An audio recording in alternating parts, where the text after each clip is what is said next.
Some rappers change their sound. These guys change their entire bodies, and the stories behind why are wilder than anything in their catalogs. We're talking asthma attacks in the middle of intimate moments. A rapper interrogated about Ozempic live on his own show, and one transformation so extreme, the internet decided the guy must have been cloned by the government. This isn't a diet tips video. It's a rundown of the moments hip-hop's biggest names hit rock bottom physically and came back looking like completely different people, starting with the wildest stories on the list and working down from there. From Gucci Mane to Busta Rhymes to Scarface, these are the craziest rapper physical transformations. Gucci Mane. Gucci Mane didn't just lose weight, he lost enough of himself that the internet decided he'd been replaced. When he walked out of federal prison in May 2016 after a nearly 3-year firearm sentence, the man standing there had a six-pack, a clear voice, and a calm, deliberate way of speaking that nobody recognized. The Gucci who went in was proud of his belly, once telling Fader magazine it was a sign of his wealth. The Gucci who came out had dropped roughly 50 pounds on a no-carb diet and a strict workout routine. The shift was so complete that a conspiracy theory exploded across the internet, claiming the real Gucci Mane was dead and the government had replaced him with a clone. The CIA actually had to respond, with a spokesperson telling reporters, "Internet rumors are not news, and the Office of Public Affairs will not waste time on them." Gucci leaned into the chaos, telling Snapchat he would neither support nor deny the accusations. But when he sat down with GQ later that year, he got serious about what actually happened. "I tried to lose weight. I tried to take care of myself, change my thinking, my environment, and associates," he said, pointing to his September 2013 arrest as the real turning point. He told Revolt he'd been drinking pints of lean a week and smoking pounds of weed, and that the version of himself walking into that courtroom needed to disappear for good. Getting sober and getting shredded happened at the same time, and the world simply couldn't process both changes at once. Busta Rhymes. Busta Rhymes' wake-up call happened in the middle of an intimate moment with his ex, and it's one of the strangest health scares in hip-hop history. "I was having a really difficult time breathing, so I got up and I walked out of the bedroom so she wouldn't panic seeing me trying to keep myself calm," he told Men's Health. "I was trying to inhale, and it felt like it wasn't working. I felt like I was having like an asthma attack, but I don't have asthma." At the time, he weighed 340 pounds, the heaviest of his life. His ex didn't let the moment slide. "This breathing is scaring me," she told him. "I need you to get back to who I fell in love with." A day or two later, one of his sons slapped him on the stomach as a joke, and Busta stopped him cold. "I was like, man, don't touch my body. If I reach you to give you a handshake, don't touch my body or touch my side or my stomach," he recalled. He was just being funny. But these things never happened when I had a six-pack. That combination of moments pushed him into serious action. He'd also passed out in a car in 2019, an incident that took 45 minutes to recover him from, and separately underwent surgery on vocal cord polyps after a doctor warned him he could die in his sleep if he didn't get it treated. Between the breathing scare, the surgery, and the wake-up call from his own child, Busta committed to weightlifting, cardio, sauna, and cryotherapy, eventually dropping 100 pounds down to 217. Action Bronson. Action Bronson's transformation started with him getting on a scale in a foreign airport just to weigh his dog. At his heaviest, he was pushing 400 pounds, and he's never been shy about how bad it had gotten. There was a lot of shit like prediabetes, eczema, asthma, all kinds of dumb stuff that I had given myself, he admitted. His portion control was non-existent. If I made something that was a big, round dish, I would eat the big, round dish. I wouldn't just have one piece. The real trigger was the birth of his son during COVID lockdown, which pushed him to start writing a book about his food addiction that he says he hated every second of making. "I hated every second of it, but in a sense, it really did help me," he said.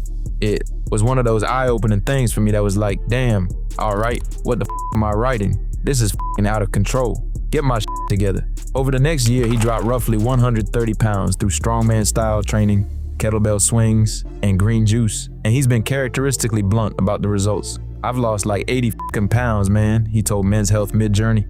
80 pounds is a lot of weight, and I'm still fat, so like I said, it shows you I was a fat asshole.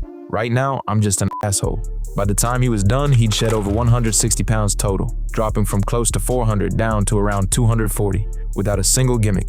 "It's all diet. You have to just eat clean, no cheating, no bullshit, just eat clean," he told GQ. "There's no trick." Remy Ma. Remy Ma's weight loss didn't just change her body. It started an actual celebrity beef. She'd hovered around 180 pounds for years, and by her own account, the extra weight came with an emotional toll that went beyond the number on the scale. She began with a juice cleanse, then cut out meat almost entirely, eventually dropping to around 145 pounds through nothing but fruits, vegetables, and what she describes as constant water. I only do like seafood here and there, she said. Mostly just fruits and vegetables, and water, water, water, water. The transformation was dramatic enough that when she showed up on the Wendy Williams show, noticeably slimmer, Wendy couldn't get through the introduction without commenting on it live, on air. "You look stunning," Williams said. "I didn't know whether it was Spanx or what when I saw pictures of you, but you've lost hella weight. What are you doing?" Here's where it gets messy. The new physique caught 50 Cent's attention too, and he started flirting with Remy Ma online, complimenting her shape publicly enough that it triggered a real confrontation with her husband, fellow rapper Papoose. The Instagram back and forth escalated into a full-blown beef that eventually pulled in Wendy Williams as well. A weight loss journey that started with a juice cleanse ended up as tabloid drama, involving 3 separate rap world figures. Remy has stayed blunt with critics who assume she has surgery. When one commenter suggested she'd gone under the knife, she clapped back directly in the comments, or "You can stop eating pork and instead eat peaches." Scarface? If this list has an entry that sounds fictional, it's Scarface, because his transformation didn't stop once. It kept escalating for over a decade. It started with the number 291, his weight at his heaviest, and a diagnosis that should have ended in a funeral. "I was at stroke level," he told Black Doctor. "I had it all: congestive heart failure, malignant high blood pressure, kidney damage, enlarged heart, sleep apnea, borderline diabetic, etc. My life was threatened." He framed the fight in the same street terms that built his career. "So if someone in the street threatens my life, he better make good on it, because I have to kill him or he's going to kill me. So I had to kill bad health." He got down to roughly 180 to 193 pounds through portion control alone, telling Combat Jack, "I had to learn how to eat to live and not live to eat." That should have been the end of the story. It wasn't. In 2020, COVID-19 hit him hard enough to put him on dialysis after the virus knocked out his kidneys. "COVID attacked my lungs first, and then it attacked my kidneys and knocked them out," he told Hip Hop Wired. "I got full lung recovery, but my kidneys never came back." He spent months searching for a donor match before his own son, Chris, turned out to be compatible and gave up a kidney to save his father's life. On Instagram Live, Scarface broke down thanking him, telling his son, "I'm so proud of you. I love you too much. You saved my motherfucking life," then called him selfish for refusing to let him die. Then in 2025 came open heart surgery. 6 weeks after the operation, he posted a photo of himself, smiling at the Grandmaster Awards in Las Vegas, alongside legends like Grandmaster Caz and Roxanne Shante. "6 weeks ago, I underwent open heart surgery. To be upright and smiling today shows you that God ain't nothing to play with," he wrote. "And again I say, I'm grateful. It could have went either way, yet I'm still alive." Mike Jones. Mike Jones took a different route to disappearing. In 2005, he was everywhere, running around 305 to 310 pounds and handing out his real cell phone number on every track, a marketing stunt that turned him into one of the biggest new names in Houston rap. Then he vanished. No albums, no features, just years of silence, while label politics buried him. When Jones resurfaced years later, he dropped over 100 pounds using nothing but a treadmill, and the internet immediately assumed the worst, with rumors spreading that he was seriously ill or fighting addiction. Jones addressed it directly, tweeting, "It's funny, when I was 300 pounds, they wanted me to lose weight. Now that I lost it, haters want me to gain it back. Haters never satisfied." He later told the Boombox the weight loss actually started as an accident. "I wasn't trying to lose anything really at the time because I was happy with my size, but then when I started going through label politics and people not understanding the music, I took time away from all that and put time into working on my health." The kicker, his 2009 single Drop and Gimme 50 was partly inspired by hitting the 50-pound mark on his own weight loss journey, meaning the record was dropping while the transformation was still happening in real time. 50 Cent. 50 Cent has been through this kind of extreme transformation twice for 2 completely different reasons, 12 years apart. The first time wasn't voluntary. In 2000, he was shot 9 times, with 1 bullet tearing through his jaw. Unable to chew, he was put on a liquid diet for 6 weeks and dropped to 157 pounds before he'd even released his debut album. The second time was for a movie role, and it was arguably more extreme. To play a college football player diagnosed with cancer in 2011's All Things Fall Apart, Jackson deliberately dropped from 214 pounds to 160 in 9 weeks, running 3 hours a day on a treadmill while surviving on liquids alone. The role was loosely inspired by a childhood friend of his who died of the disease, and 50 has said the emotional weight of that made the physical toll easier to justify. "This time it was a lot tougher for me," he told the Associated Press. "I had to discipline myself not to actually have myself be in the physical state, to convey the energy I felt. It's a passion project for me." When photos from set leaked, fans assumed they had to be fake or the result of a serious illness. not a deliberate transformation for a film with a modest budget and mixed reviews. When it wrapped, 50 wasted no time reversing it, telling fans, I was starving, I've been eating, I'll be back in shape in no time, and putting the muscle back on before his next tour. Rick Ross. Rick Ross found out how bad things had gotten at 350 pounds, sleeping 3 hours a night and eating 24-ounce steaks at 4 a.m.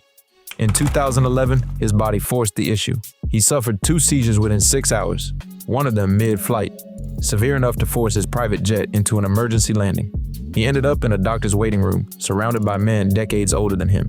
I was the only black dude, and the rest was 55 to 80-year-old white males sitting in the room, he said. It was all silence, and we all was kinda just looking at each other like, what the f*** he here for? The doctor told him he wasn't full-blown hypertensive yet, but he was headed there fast. That was the moment Ross decided fear wasn't going to be the thing that finally got through to him. He built a personal workout routine he called RossFit, inspired by CrossFit, training 4 days a week with friends to stay accountable. He didn't quit everything cold turkey, allowing himself Wingstop or Checkers once or twice a week between noon and 5 p.m. If I quit all the things I love cold turkey, I knew it would only be so long before I went back to my old ways, he explained. Within 7 months, he dropped nearly 100 pounds, and he's kept the bulk of it off for over a decade since. It just lets you know that death is that much closer, he said of the seizures. So when you wake up from being unconscious, it's real. Like, yo, I gotta get on my shit. Timbaland. Timbaland's transformation started with a root canal and ended with him rebuilding his entire life from the ground up. In 2011, a routine dental procedure led to a prescription for painkillers, and that prescription turned into a years-long addiction to OxyContin and Percocet that coincided with a messy divorce and an IRS investigation. It put me in a great feeling of not caring, of just being free, he told Men's Health. I'm like, traveling, doing shows, popping them, having fun, just being ignorant. Getting off the pills came before the weight came off, and neither one was easy. Withdrawal hit him harder than he expected. One of the toughest things I've been through, he said. The only things that got me through it were my kids, my girl, the help of God keeping my mind still. Once he was clean, the physical transformation followed. He lost 50 pounds in his first year and eventually reached 130 pounds total, downsizing his life just as dramatically as his body, trading a 14,000 square foot mansion outside Miami for a 2,500 square foot condo. I had to downsize, get all that superstar stuff out of the way, he said. By 2019, he was showing off a physique built through boxing and consistent training, prompting Fat Joe and Genuine to flood his comments with praise. Timbaland himself refuses to call the journey finished. I don't want to ever feel like I'm complete, because my mind would probably get idle, he said. Freeway. Freeway's transformation wasn't about how he looked, it was about staying alive long enough to keep performing at all. The Philadelphia rapper was diagnosed with diabetes in 2013, and for a while, he kept it under control through weight loss and diet changes. Then, in the summer of 2015, his discipline slipped and fatigue crept in, coming to a head on stage at the Made in America festival. I got like an anxiety attack because I knew I wasn't myself, he recalled. A doctor's visit shortly after delivered the real diagnosis. His kidneys had failed. What followed was one of the strangest physical grinds in recent hip-hop history. Freeway didn't stop touring. Instead, he built his entire schedule around dialysis, spending 4 hours at a time, 3 days a week, hooked up to a machine in whatever city he happened to be performing in that week.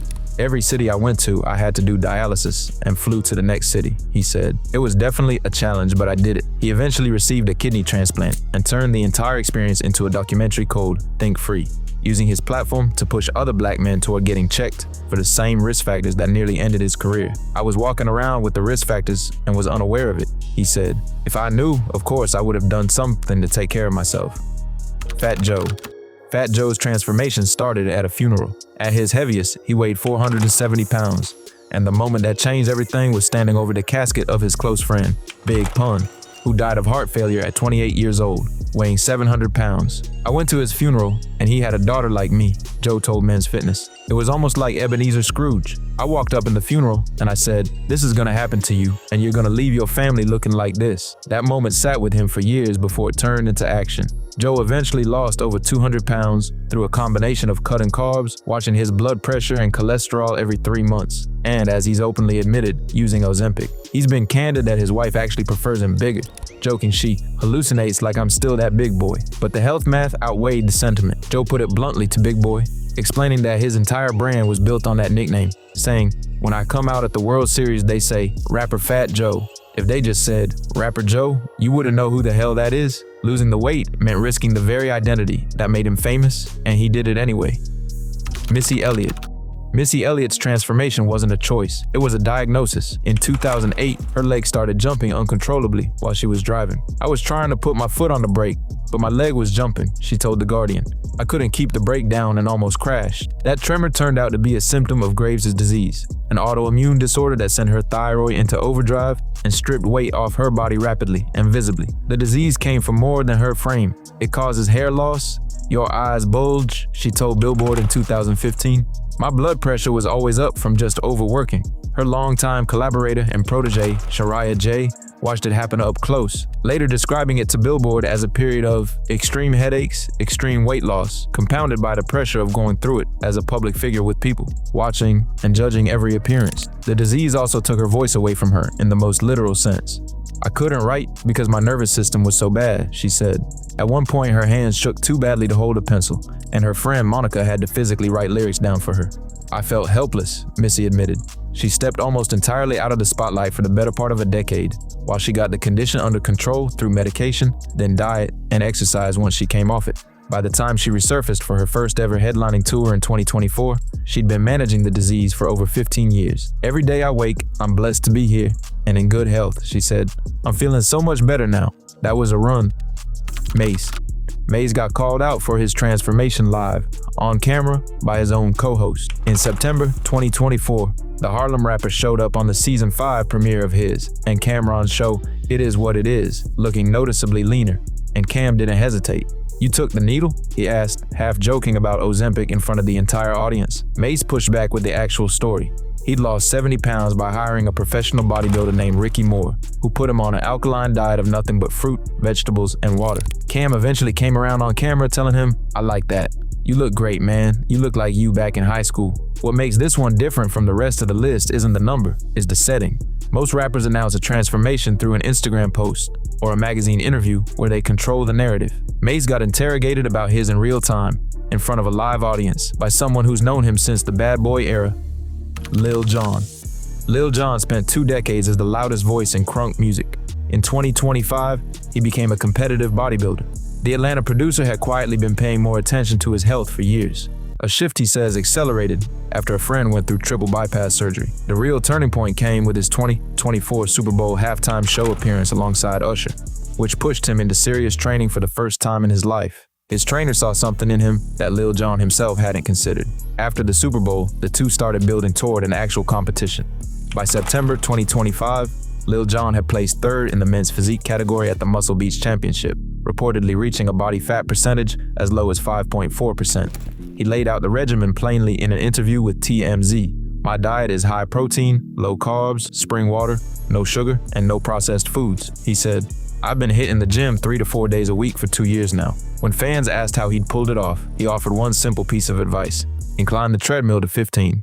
Keep the speed around 2 to 3 miles an hour and let it work. The man who built a career on turning up had quietly turned into one of the most disciplined bodies in hip-hop. Slim Thug. Slim Thug's transformation is the most low-key story on this list, and that's exactly the point. There was no viral conspiracy, no celebrity beef, no near-death hospital scene, just a high blood pressure diagnosis that made him rethink his lifestyle. I've been doing it for a while now, but at the same time, I don't eat right all the time, he admitted to DJ Smalls. Right now, I'm on an Eat Right marathon, trying to go hard to get right for the summer, but most of the time, I'm not eating right. His routine was built around a program called Hustle Fit, run by his childhood friend Milton Harris, training 5 days a week in the gym and running 3 miles at Houston's Memorial Park on top of that. The results were steady rather than dramatic. Just under 50 pounds lost over time, no surgery, no supplements, just repetition. He framed the whole thing as an extension of his rap persona, rather than a departure from it. If I'm gonna call myself a hustler, and I'm going to try to live my best life, it's important that I take care of myself, he said. Even Rico, his friend and hype man riding along for a promotional lunch interview about the new lifestyle, couldn't be talked into giving up his fries and mac and cheese for the plant-based menu Slim was trying to adopt. It's the quietest, most unremarkable transformation on this list, which is exactly why it closes it out. Waka Flocka Flame. Waka Flocka. Flame's transformation came with a twist ending. By 2014, he'd ballooned past 300 pounds, at one point gaining 45 pounds in a single month. I was fat, I had stretch marks, I just got tired of it. He said in a PETA-sponsored roundtable alongside Russell Simmons and Maya, people started mistaking him for an NFL lineman, which he said he eventually got tired of. His fix was going fully vegan, cutting out meat and dairy completely. The results showed up fast, and so did the mindset shift that came with it. I got on stage, I felt better, he said. My attitude was better, like everything about me was better. Here's the twist. Years later, Walker quit veganism entirely, telling Paper Magazine the whole label-reading culture around it had backfired on him. I think the public scared me from being vegan, he admitted. I got so conditioned, I got blinded from what's really vegan. He rebranded himself as a conscious eater instead, proving that even his relationship with his own transformation kept transforming. Every name on this list proves the same thing from a different angle. Rap doesn't just wear the body down through music, it wears it down through the lifestyle that comes with the music. And the ones who make it out, the other side usually needed something close to a near-death moment to force the change. Drop a comment and let me know which transformation on this list shocked you the most. And if you enjoyed this, subscribe for more. See you in the next one.